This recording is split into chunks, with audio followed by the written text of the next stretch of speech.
Hi ಸ್ನೇಹಿತರೆ, ನಿಮ್ಮಲ್ಲಿ ಒಂದು ವಿನಂತಿ. ನಾನು ಮಾಡುವ ವಿಡಿಯೋಗಳನ್ನು ಶೇಕಡ 97.9% ಸಬ್ಸ್ಕ್ರೈಬ್ ಮಾಡದೇ ಇರುವವರೇ ನೋಡುವುದರಿಂದ ವಿಡಿಯೋ ನೋಡುವುದರ ಜೊತೆಗೆ ದಯವಿಟ್ಟು ಸಬ್ಸ್ಕ್ರೈಬ್ ಮಾಡಿ, ಹಾಗೆ ಪಕ್ಕದಲ್ಲಿರುವ ಬೆಲ್ ಐಕಾನನ್ನು ಒತ್ತುವುದನ್ನು ಮರೆಯಬೇಡಿ. ಮನೆಯ ಒಚ್ಚಲಿನ ಚೌಕಟ್ಟಿನ ಮೇಲೆ ಅಂತರಕಾಯಿ ಕಟ್ಟುವುದರ ಅರ್ಥವೇನು?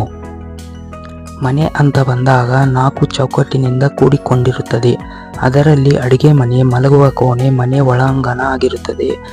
ಯಾವುದೇ ಕೋಣೆ ಅಂತ ಬಂದಾಗ 4 ದಿಕ್ಕುಗಳಿಂದಲೇ ಕೂಡಿಕೊಂಡಿರುತ್ತದೆ.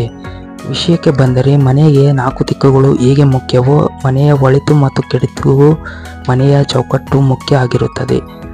ಮನೆಯಲ್ಲಿ ಏನಾದರೂ ಒಳ್ಳೆಯದು ಆಗಬೇಕು ಅಂತ ಇದ್ದರೆ ಇದು ಮನೆಯ ಮುಖ್ಯ ದ್ವಾರದ ಚೌಕಟ್ಟಿನ ಮೇಲೆ ನಿರ್ಧರಿಸುತ್ತದೆ. ಮನೆಯ ಮುಖ್ಯ ದ್ವಾರದ ಚೌಕಟ್ಟು ಹೇಳುತ್ತದೆ ಮನೆಯವರ ಮನಸ್ಸು, ಹಾವಭಾವ, ಅವರ ಜೀವನ ಶೈಲಿ ಮತ್ತು ಜೀವನ ಹೇಗೆ ಇರುತ್ತದೆ ಅಂತ. ಮನೆಯಲ್ಲಿ ಅಥವಾ ಜೀವನದಲ್ಲಿ ಏನಾದರೂ ಒಳ್ಳೆಯದು ಆಗ್ತಿದೆ ಅಂದರೆ ಅಥವಾ ಮಾಡಬೇಕು ಅಂತ ನಿರ್ಧಾರ ಮಾಡಿದಾಗ ಅದನ್ನು ತಪ್ಪಿಸಲು ಅಂತಲೇ ಕೆಲವರು ಗ್ರಹಗಳು ಅಥವಾ ಗ್ರಹಗಳ ಅಂಶದ ಕೂಡಿಕೊಂಡಿರುವ ಮನುಷ್ಯರು ಇರ್ತಾರೆ.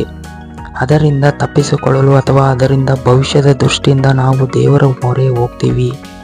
ಅದರಲ್ಲೂ ದೇವರು ಅಂತ ಬಂದಾಗ ಮೊದಲು ಪೂಜಿಸಬೇಕಾಗುತ್ತದೆ. ಅದಕ್ಕೆ ಕುಲದೇವರಿಗೆ ಹೋಗಿ ಹರಕೆ ಕಟ್ಟಿಕೊಂಡು ದೇವರಿಗೆ ತೆಂಗಿನಕಾಯಿ ಅರ್ಪಿಸಿ ಸಂಕಲ್ಪ ಮಾಡಿಕೊಂಡು ಒಂದು ಅಂತರಕಾಯಿ ಮನೆಯ ಮುಖ್ಯ ದ್ವಾರದ ಚೌಕಟ್ಟಿನ ಮೇಲೆ ಕಟ್ತೀವಿ.